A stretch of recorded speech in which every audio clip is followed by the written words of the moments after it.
Okay, we're now coming to lecture 36. We just started discussion on the threshold voltage control, and I said the threshold voltage is required to be controlled quite often in MOS technology. And for that, the usual technique is to carry out an implantation over the channel region after the gate insulator fabrication or gate oxidation. In the case of implantation, the impurity profile is Gaussian type, given by a formula like this. Of course, it is an approximate form. Let me tell you, it's not pure Gaussian. It is a Hermite Gaussian, or means it is a double-sided Gaussian function, usually, or Pearson-Ford distribution, or a more complex kind of statistical distribution, rather than a pure Gaussian function. Simplistically, we assume we represent the implantation profile by a Gaussian function where we define the following term. What is the significance of this thing? Di by this, it is called NMAX. The maximum doping is equal to Di divided by rho to twice pi into sigma. So Di divided by root 2 pi sigma is Nmax, the peak value of concentration. Sigma is called the standard deviation or straggling.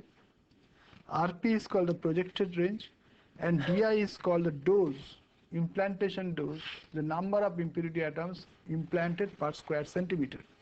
And as you know that a typical implantation profile, N versus X, is a shifted Gaussian function,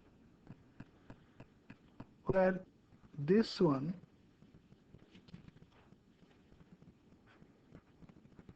is here called Rp, or the projected range, and it is this value where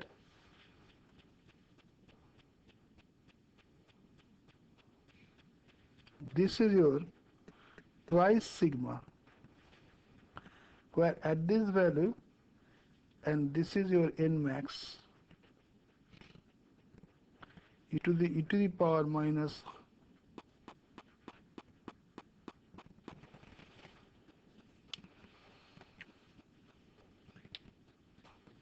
and you know that the Rp is a function of beam energy, ion energy. Sigma is also a function of ion beam energy. In fact, as I increase the ion energy, Rp increases, sigma also increases. Typical values of Rp lie in the range of several hundred angstroms to about several thousand angstroms, whereas sigma is roughly about 10 times less, or 5 to 10 times less than that of Rp. That's the typical thing. Dose Di is a function of beam current, ion beam current. Higher is the beam current, and exposure time.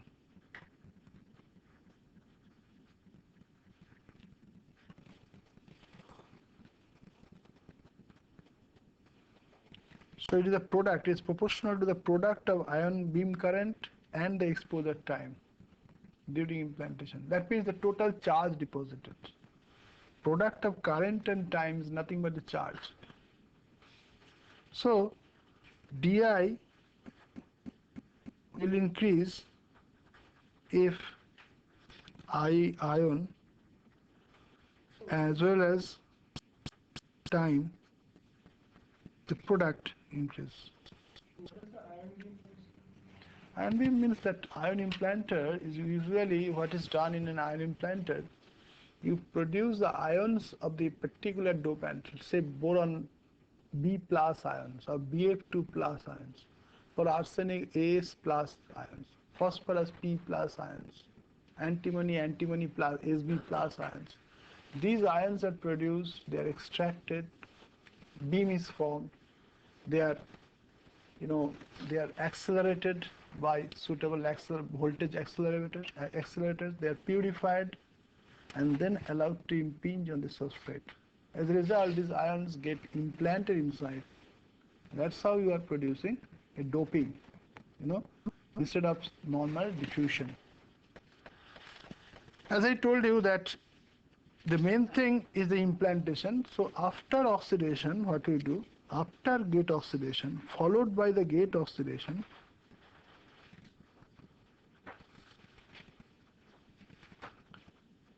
following the gate oxidation, next step is channel implantation.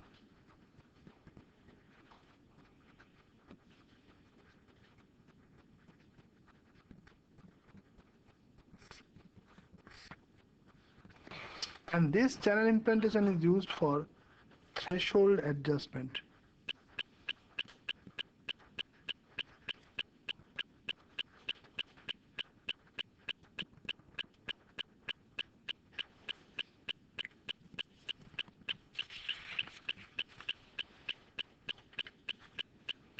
What will happen? Can you tell me that this is the typical distribution implantation profile after implantation?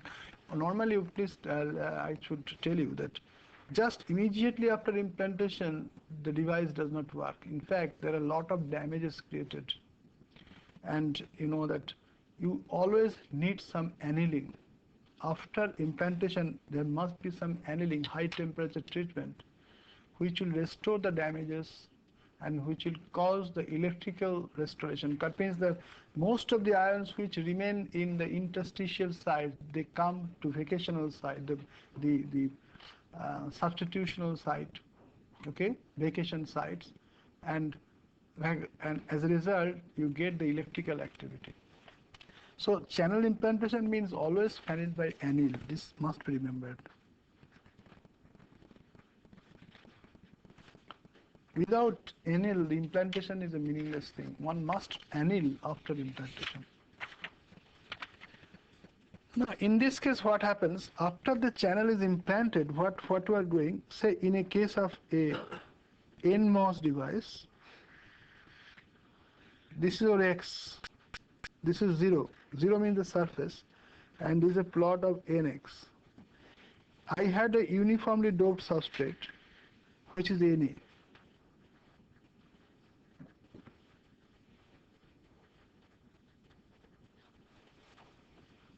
Na means, for NMOS, it is acceptor atom. That is usually boron doped. NMOS means you are using a boron doped substrate. Typical concentration is 10 to the power 16 per centimeter cube. But then what you do, you have another boron implant usually.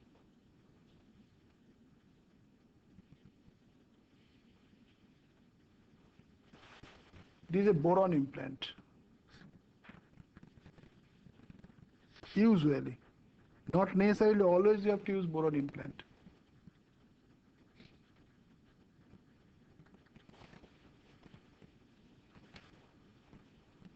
So what has effectively happened is the total p-type dopant concentration profile will be something like this. This will be added up, isn't it? So there will be total little bit difference. Usually it is a log scale.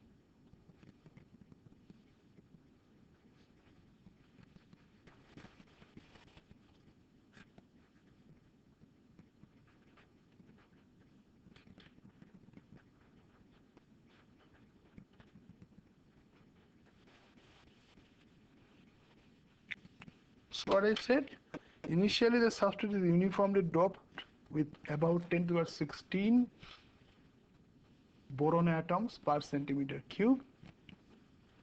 Then after the gate oxidation, gate oxide has been formed. A thin gate oxide has been formed here.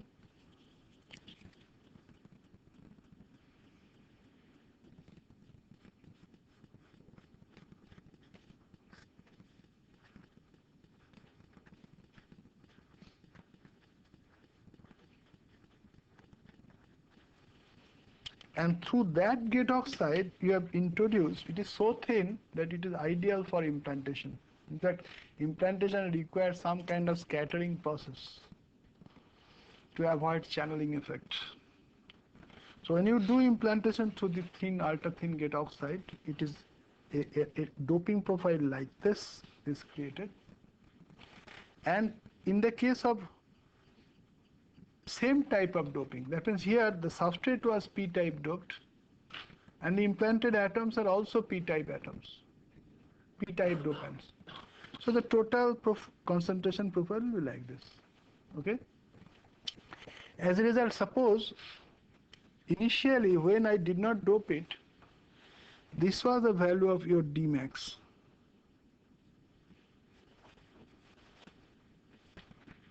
Dmax means the depletion layer weight for which psi s is equal to twice phi f.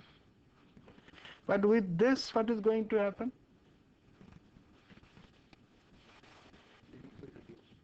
Slightly, naturally, to compare. So there will be some kind of change.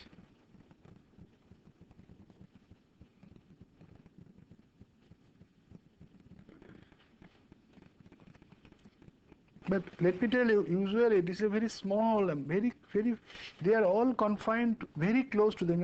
Normally for channel implantation, the energy of the beam energy is very small, limited to about 30 kiloelectron volt. Beam energy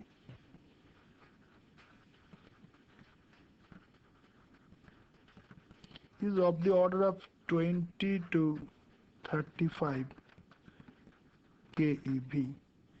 And dose is also very small, of the order of 10 to the power 13 per centimeter square for channel implantation. But you have to control it for precise setting of the threshold voltage. So what is going to happen because of this thing, as I told you, and this may be your Dmax. Dmax is the D for psi s is equal to twice phi f. Then I can write for Vt now under the when this is implanted is equal to VFB plus twice phi f plus 1 upon Ci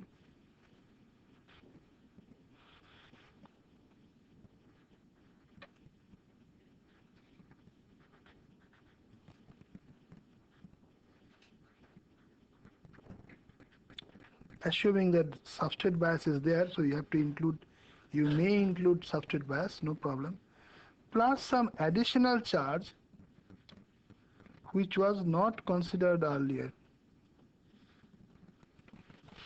and that is due to the implantation.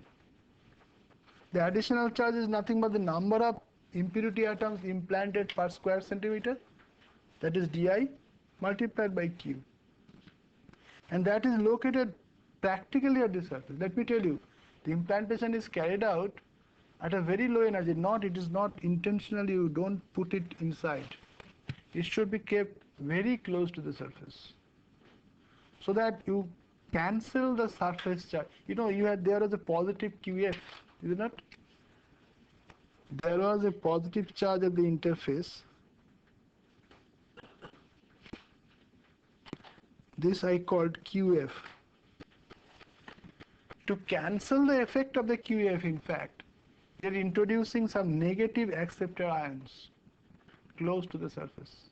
You remember, it is the QF which tried to keep your NMOS in depletion mode, because this positive charge at the surface were attracting electrons, and that's how I'm trying to retain an inversion layer at the surface, even in the absence of an applied gate voltage. I want to eliminate. Otherwise, I always, the depletion mode, the driver transistor must be an enhancement mode device. And I want to keep the voltage at 1 volt. The threshold voltage I want to keep at 1 volt plus 1 volt. And then I should do something. That is why it is called threshold voltage control by channel implantation. Effectively, what we are doing here, you are cancelling the effect of this positive fixed oxide charge at the interface by introducing some additional negative acceptor ions very close to the interface. This is a very important thing to be kept in mind. Okay, though I have exaggerated the diagram, actually this is located very close to the surface. Then what has happened? Our formula for Vt is modified. This VFB plus twice phi f plus this thing is there. While writing this equation, what I have assumed? I have assumed that as if this thing was not there, this extra charge was not there. For that, this is nothing but the total Qs divided by Ci. Surface charge in the depletion layer divided by Ci. Plus now an additional charge has been introduced here. Of course, this is negative. Please remember that. It depends on the sign of the kind of impurities which you are applying, and ultimately you get. So what you have now in your hand, by adjusting di, you can adjust Vt. Isn't it? Vt is now a function of di. So by adjusting di, you can adjust the value of the threshold voltage, and the delta Vt, which is nothing but Vt with di is equal to 0, sorry, di is non-zero, minus Vt if di is equal to 0, is nothing but your Q di by Ci.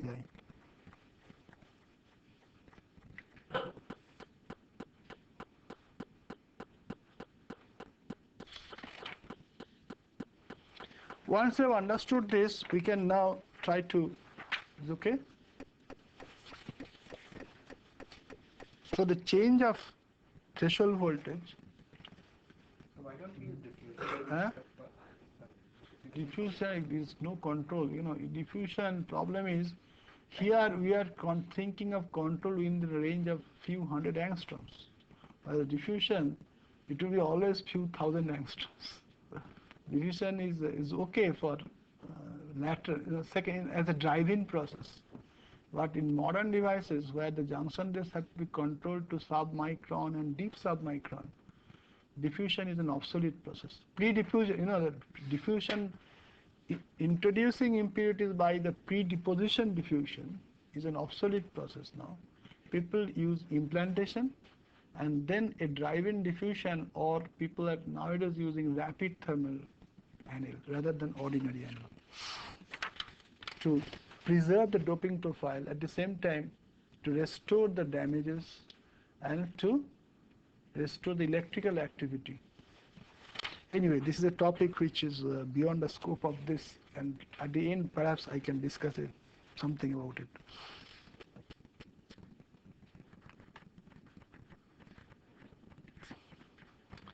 If I now say first case, take the case of NMOS. This is the VG axis. We consider the CV plot. Okay. I'm not intentionally showing the CV plot. Say this is the CV axis and this is your 0 volt. This is positive and this is negative.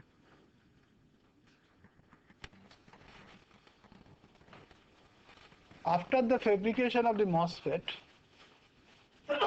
we measure the threshold voltage. What is the expected MOSFET without channel implantation? In MOSFET without channel implantation, we measure the CV characteristic, and from the CV characteristic you remember how to determine the value of Vt. Firstly, you can find out what is the Vt, where the minimum occurs in the high frequency plots. Okay? And the flat band voltage is the voltage at which the capacitance is equal to CFB. You remember that? So what will be the Vt here normally after fabrication without any channel implantation? Where we expect to get Vt? Here, here, here, here, here. At which point along the scale? Positive or negative, or very negative and very positive? small negative. You are right, because of the QF, positive QF, the device will tend to work in depletion mode. Depletion mode means you will get a VT which is a VP, and that is a little bit negative. So you will get your VT somewhere here. Normally, it depends on the substrate doping. If substrate doping is high, your VT may be here. Let me tell you. For medium or moderate substrate doping, it will be somewhere here, a little bit negative. Now suppose I have done the boron implantation. Where will be the location of VT now in this case? P-type implantation.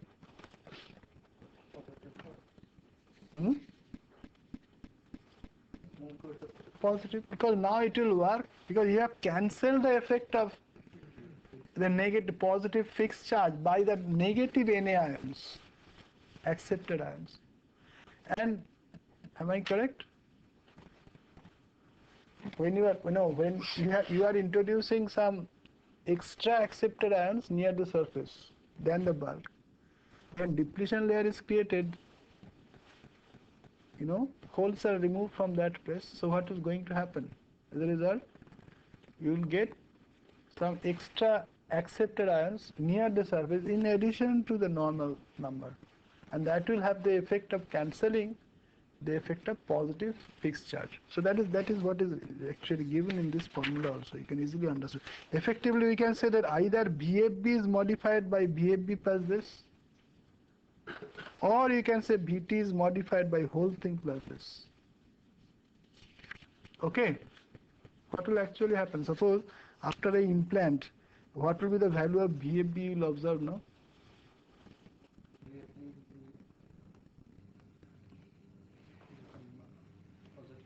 You please think what is the important thing. Anyway, let us come to this. So VT is the threshold voltage which will come immediately after fabrication without any implantation. However, after implantation, you may get a VT here. I call it VT dashed. This is highlight after P-type implant. Intensely, because it may be boron, it may be any other thing, but boron is usually very popular because of reasons which I have already told you. Suppose in place of that, instead of that, I would have implanted phosphorus atoms or arsenic atoms or arsenic atoms, arsenic or antimony atoms. What is going to happen? It will go further negative. So this is very important. It may come to this value, more negative, and this is after N-type implant.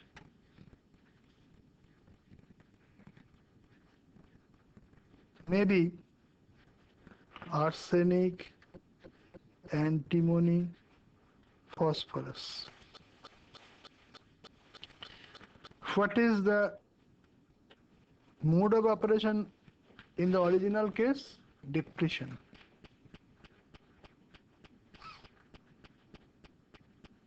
In this case, the mode of operation is enhancement.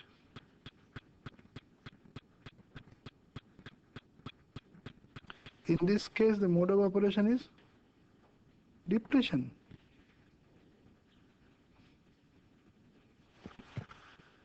So you see that we require not only boron implantation for NMOS, but sometimes also an arsenic, antimony or phosphorus implantation. For what application?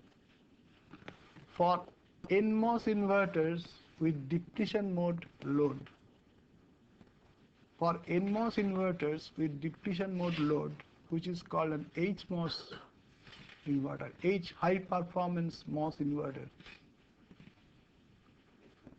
High performance MOS inverter, and that is nowadays used in the buffer circuits usually. So in CMOS circuits, the buffers they use usually in MOS buffer instead of CMOS buffer in many applications. So in that case, you know that you need to adjust the threshold voltage of the depletion mode device, you cannot accept this threshold voltage, which is naturally occurring. You may have to adjust it. And for that, what you do? You use a channel implant with arsenic, antimony, or phosphorus. Usually, arsenic, antimony is preferred to phosphorus. Can you tell me why? Phosphorus is not preferred for such implants. Because phosphorus has got a higher diffusivity. Arsenic, antimony has got a lower diffusivity. So during the drive-in or anneal operation, their spread is much less as compared to phosphorus. So we prefer arsenic or antimony. Take the case of PMOS now. Channel implantation is a very important thing. We must understand it nicely.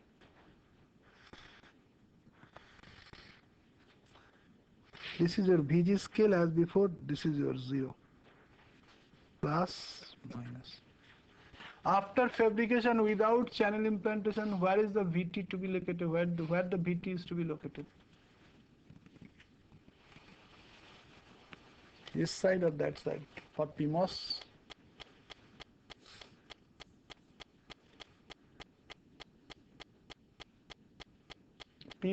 there is a positive fixed oxide charge, because I told you the fixed oxide charge is independent of the type of the material. And that will, PMOS, what is the substrate? N type. Electrons will be attracted.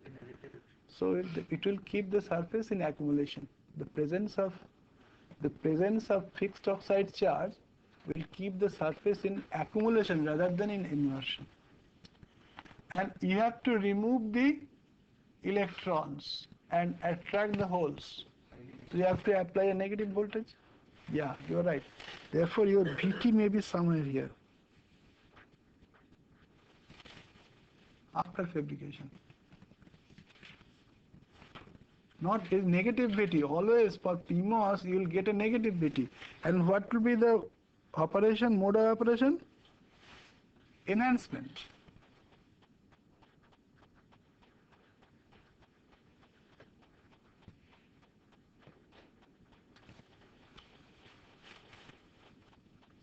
If we do a boron implantation, what is going to happen? Will it go to this side or the other this side? This is quite interesting.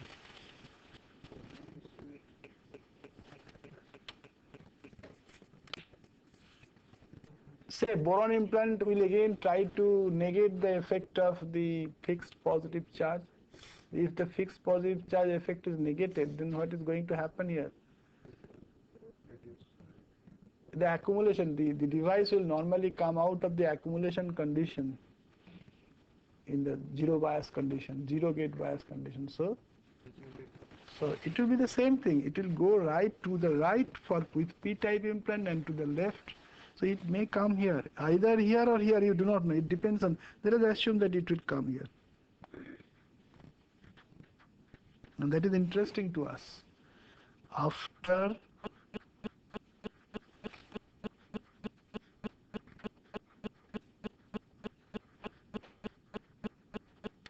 say boron,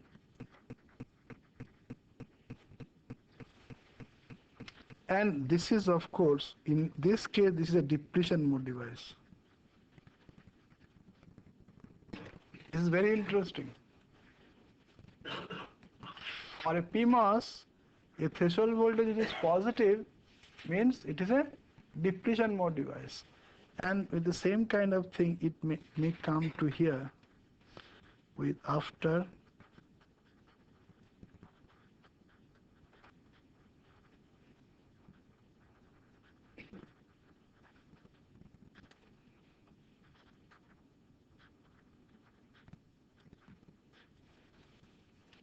and this will still remain enhancement mode.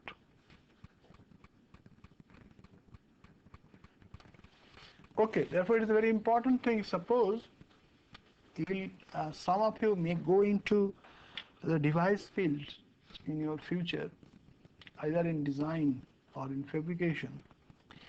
You will come to know about some CMOS fabrication process, where a single channel implant is used to control the threshold voltage of both CMOS and PMOS and NMOS. A single channel implant is used to control the threshold voltage of both CMOS, PMOS and NMOS and make them equal. So plus minus a 5 volt circuit, normally the NMOS should have a threshold voltage of plus 1 volt roughly, and the PMOS should have a threshold voltage of minus 1 volt. And for that, usually they use two channel implants. One is a boron implant for the NMOSs, the other is an arsenic or antimony implant for the PMOSs. But in certain cases, certain people, to minimize the number of process steps, they have used a single implant for both NMOS and PMOS to control the threshold voltage and make them equal. You think about it and tell me which implantation will be preferable for that. In a CMOS, suppose I want to control the threshold voltage for both PMOS and NMOS, and I want to make them precisely adjusted to plus minus 1 volt, threshold voltage for 1 volt for NMOS and minus 1 volt for PMOS. I want to achieve it by single channel implantation. Single channel implantation is the same boron implantation also for on both devices. Which is preferable? Arsenic implant or boron? Yeah, that's right. But one is very, very sensitive. We have to very precisely control this implant. Otherwise, there may be a lot of disbalance. That is why people avoid that. What people that they independently have two controls. One is threshold voltage for NMOS, that is you use boron implant, and threshold voltage control for you use antimony implant. It's very standard today.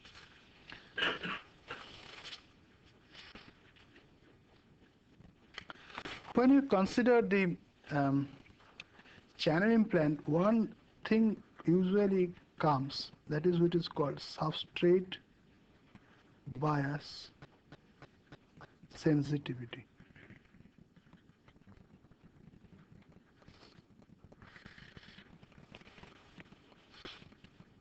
You know that a substrate bias affects the threshold voltage, increases the threshold. Typically, if I plot the VT against VBS, you get a curve something like this. Typical. Now, if you do a channel implant, a very shallow channel implant, to control the threshold voltage, for a case of NMOS, a very shallow boron implant, then again, after that, you do the same method. You have the formula, already I have given you. But this formula, please remember, is an approximate formula. Here BBS is there. So after channel implant, you vary BBS and find VT. You theoretically plot as well as experimentally, up to you. What is the kind of thing you expect? You will get, there will be, at VBS is equal to 0, there will be a positive shift of VT. So you will start from here, and you may get a curve, quite often a curve like this.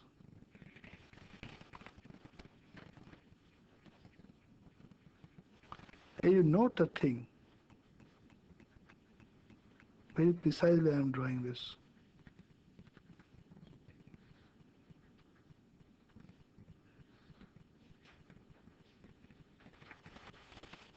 Have you observed that the curve has become more sensitive to VBS after channel implantation?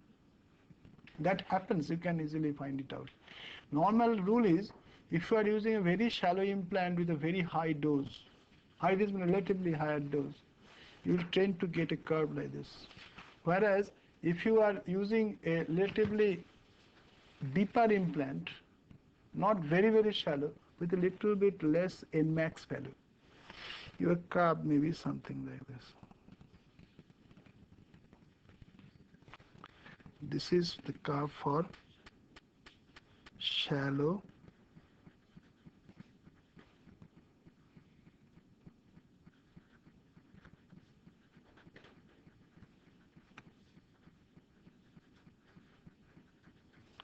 this may be the curve for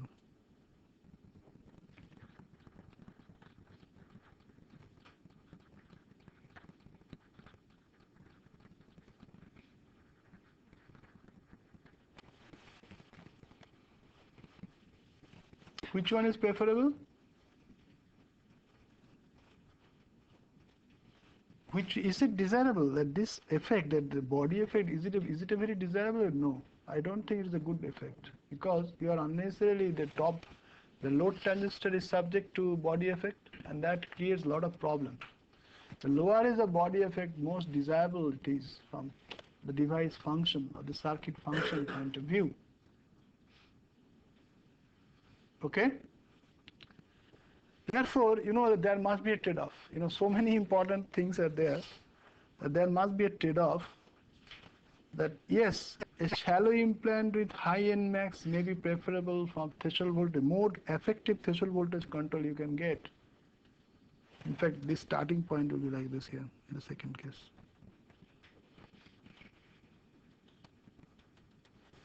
More important threshold voltage control may be for VBS is equal to 0 case.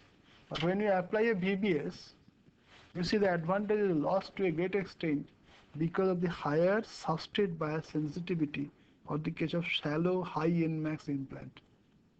Therefore, for a trade-off, you may have to go slightly deeper but slightly lower NMOS, so that dose more or less the same. The product of the two roughly is the dose. The depth approximating the implantation profile by a box, by a rectangular profile, is a product of the depth of the channel and the height, that means the NMOS, roughly is the dose. The dose will be keeping the dose constant if you are using a less slightly deeper and slightly lower NMOS. It improves the substrate bias sensitivity of the device, though the initial control is not that. These are called trade-off, or that means a kind of compromise between the various of things.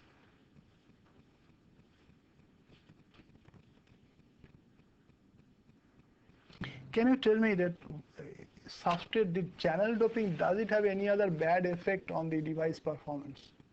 Yeah, it has improved the threshold. You can control the threshold voltage precisely. It's a good thing. Very, very good thing for me.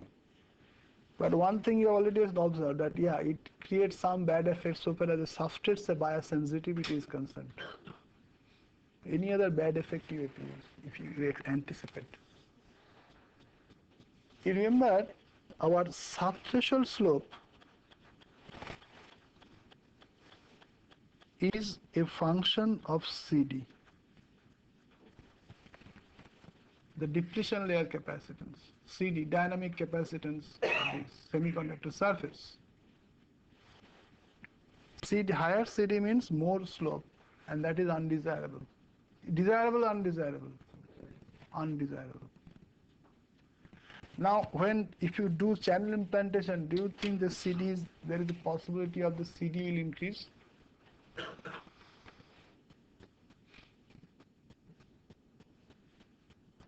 If you do channel implantation with the same kind of impurities, particularly for NMOS threshold voltage control, this is all for a same kind of impurity for boron implantation. So all for boron implantation. Boron implantation.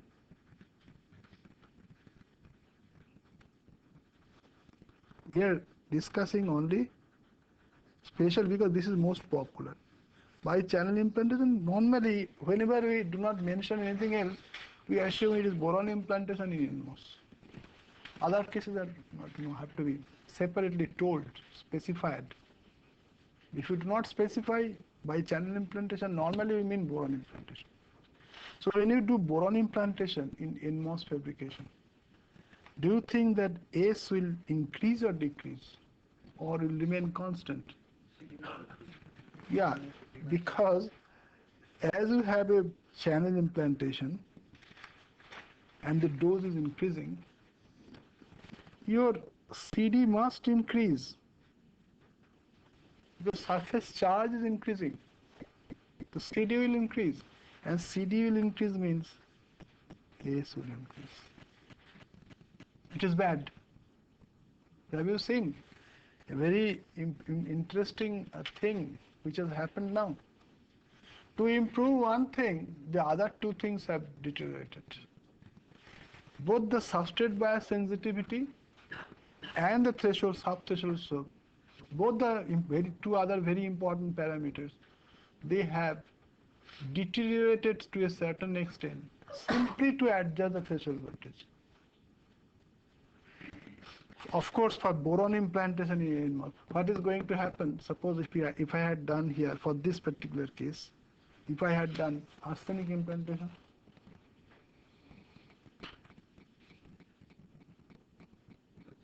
yeah, in that case it would have improved. I think I've understood it. Suppose I have used arsenic implantation, then CD will decrease and hence S will also decrease. So subthreshold slope will improve.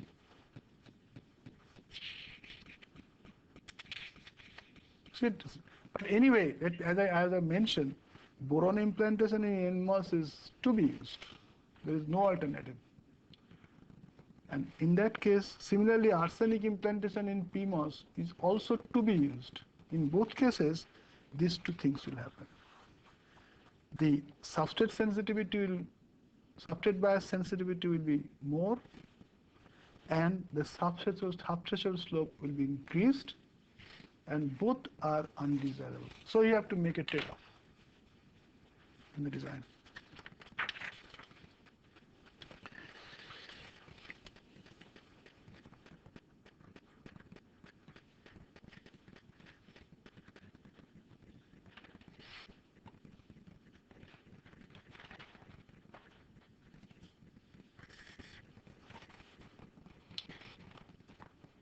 You see that MOSFETs are also called surface control devices, isn't it? Everything is happening at the surface. You have a gate oxide, you are applying voltage at the gate, you are applying voltage at the drain, but you are forming the channel at the surface in the semiconductor side, and that is usually it is within 100 angstrom near the surface. From the interface up to 100 angstrom typically is the inversion layer thickness. Typically, 100 angstrom means how many atomic layers? Typically for silicon, atomic spacing is 6 angstrom. 6 angstrom roughly, 5 to 6 angstrom. So it is how many? 600 by 6 means about 15, 16 atomic layers. It's not many. And as a result, when the electrons are moving, they are practically moving along the surface. And do you think that in practice this surface will be an ideal surface? Ideal surface means a two-dimensional array, atoms are really configured. But it will be far from ideal in practice. When you fabricate a surface, particularly that when you are fabricating the wafer, you have seen the wafers, most of you. One side is polished, the other side is rough. The polished surface is the active area where the devices are made, the circuit is made. And that is done by mechanical techniques. The clapping, polishing, etc. are all mechanical techniques. And therefore, there is a possibility of some damages remaining on the surface. Though the techniques are vastly improved nowadays, these mechanical polishing techniques are vastly improved techniques today. But still, you can never imagine that you will get a God-gifted, a natural 2D surface. There will be many deviations from that. These are called surface defects. And because your electrons are remaining within that 100 angstrom is what is the dimension actually? 100 angstrom, as I told you, it is optical wavelength. If you consider 5000 angstrom is, so it is, 100 angstrom means 1 by 50. 1 by 50 of optical wavelength itself is a very small quantity. So it is a rather small quantity, a micron, deep submicron and nanometric region, sub-nanometric region. And there you see that when the electrons travel along the surface with so many defects surrounding, naturally you can never expect electron mobility same as that in the bulk. In fact, the electron mobility at the surface will be you'll be very happy to get a mobility around 1000, whereas bulk mobility may be as high as 1400, 1500 for silicon. 1000 I said for a good device, let me tell you. Even achieving 1000, though for calculation purpose we write 1200, 1400, In actual practice, the surface called surface scattering mechanism creates a lot of additional hindrances towards the movement of electrons. Only advantage electrons get, it is their confinement. The electrons, because there is a quantum well type of well, because the electrons remain in a very shallow region, and their movement in the perpendicular direction is highly restricted.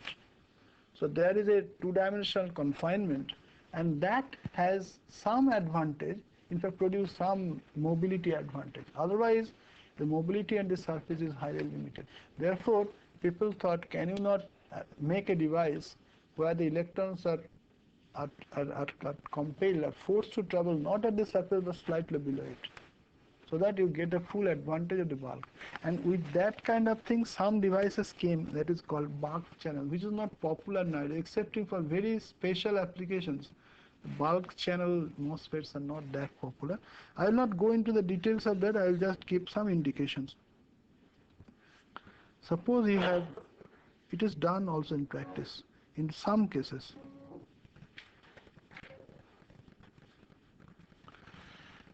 These are p-type substrate and two n plus region are source and drain. Suppose we have at the surface an opposite doping by implantation. As I was telling you, arsenic implantation, but not that small, little bit higher dose. So you have an n-type layer here. A junction will be formed here. A junction will be formed here. Okay? And then it can be shown, I am not going to the details of that, because of the formation of the junction, you are effectively pushing the electrons from the surface towards the junction plane. The electron movement becomes like this.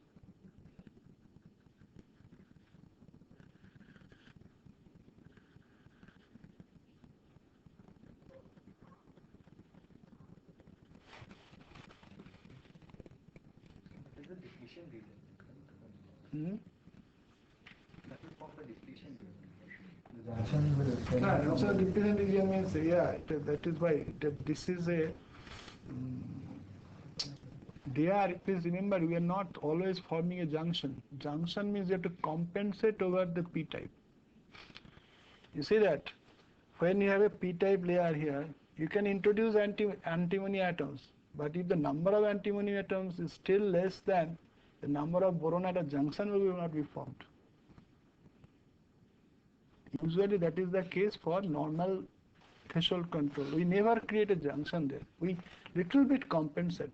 But here a junction has been formed. When a junction has been formed, then it can be shown. I am not going to the detail because that will take pages and so many things, and we will be deviating away from. This is not that popular nowadays. But in that case, you can push the carriers from the surface to the bulk and compel them to move along a region which is not that close to the surface, about 200, 300, 400 angstrom below the surface, where the mobility is more. In fact, what is being done today, we will discuss afterward. You can create here, just below it, by a heterojunction principle, an ultra-thin undoped layer.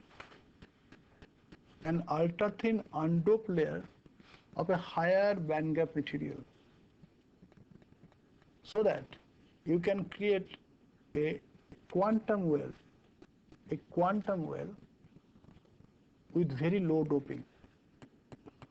So once a quantum well means a potential well with very shallow, small thickness and quite deep is created below the surface, the carriers will always prefer to go there, because for electron well means what is the well for an electron? A positive voltage, where electrons will all come and stay. If you just electrons are kept in a well of extra very shallow, that can be created by that kind of heterojunction fabrication. Then what happens? These electrons are almost perfectly confined. They are not allowed movement in the perpendicular direction. They are free to move in the plane, and hence their mobility, because their movement does, they move from one band to next band to next band, called quantization of bands. Many things happen. As a result, their movement becomes more free than the movement in ordinary bulk lattice. When the electrons are confined in this direction, and then what we are doing, we are not having any impurity atom, because impurity atom produce further scattering to the movement. And then we can have a layer with a very high mobility. In fact, that is the foundation for a device called MOSFET, modulation doped FET, or HEMT, high electron mobility transistor. But there they normally use a Schottky barrier contact on the top. But people are nowadays using a MOSFET here, a MOS, a oxide insulator, a insulated gate transistor. But at the same time, there is a quantum waveform. With that kind of thing coming today, normally you see that interest in this field is coming back. Earlier, this was a good proposition, that bulk, called buried channel MOSFET. It was a good proposition, but practically difficult, and there are many bad things. And because of that, gradually people are not using it. Still today in MOS technology, buried channel MOSFETs are not popular. That is why I am not going to the details of that. But only after the advent of the MOSFET and JFET, combined with the MOS, JFET and JFET, they are based on the principle of, MOSFET, or what you call, not JFET, HEMT, MOSFET or HEMT. That is, of course, based on Schottky barrier contact. That is called junction FET kind of thing. But thereafter, recently, for example, some people are working on silicon germanium devices, on silicon technology, because silicon has the advantage of oxidation. We can make very good MOSFET on silicon, but not on gallium arsenide. And then, can we not make a similar quantum wave structure below the surface? And this is an area which is coming up recently. Some devices are coming and quite attractive. It will take some time for for future to see. So I am stopping here. There are many other aspects which I do not like to discuss. I have so many other things to discuss. Therefore, I am stopping here. Thank you.